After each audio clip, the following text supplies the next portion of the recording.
শুভরাত্রি বন্ধুরা। আজকে রাতের খাবার তোমাদের দেখাতে এলাম। দেখো, আজকে খুব ইচ্ছে হয়েছে আম খাবো। রুটির সাথে দুধ আম দিয়ে, গুড় দিয়ে, কলা দিয়ে আজকে রুটি খাবো।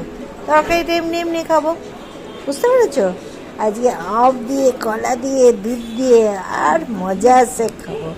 আমি খুব ইচ্ছে হয়েছে, অনেকদিন এমনি এমনি আম খাচ্ছি না। কেন? আমরা তো আগে রুটি দিয়ে খেতাম, এখন রুটি দিয়ে কেন খাবো না? তাহলে আজকে রুটি দিয়ে খাবো, ওই জন্য নিয়ে এসেছি কলা আম। আজকে ফল হয়নি, কালী পুজো তো ঠাকুরকে দেওয়া হয়েছে, ফল দেওয়া হয়েছে, সেই ফলটাই আমরা এখন রুটির সাথে খাচ্ছি। এটা নিরামিষ তরকারি। আমার একটুখানি দুধ দিবি তুই, ছোট্ট করে দুধ। এই তো, তুই এখানে এটা নিয়ে নিবি।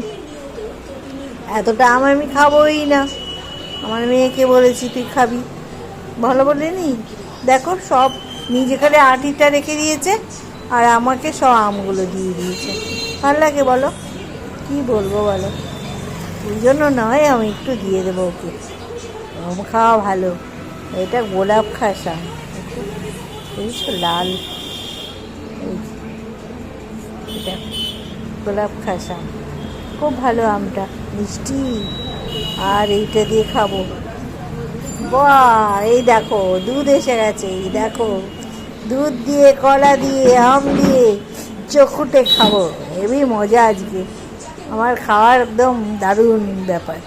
তার সঙ্গে এইটা হয়েছে বেগুন বাহার, সেই সকালে সেইটা খাবো। ব্যাস, আজকে আর চিন্তা নেই, রাতের খাবার জমে ক্ষীর। ঠিক আছে বন্ধুরা, আমি খেতে থাকলাম আরাম করে। তোমরা সাবধানে থেকো, সুস্থ থেকো রাতেরবেলা। আর সকালবেলা তোমাদের সঙ্গে আবার নতুন ভিডিওতে কথাবার্তা হবে। টাটা, ছাড়ছি।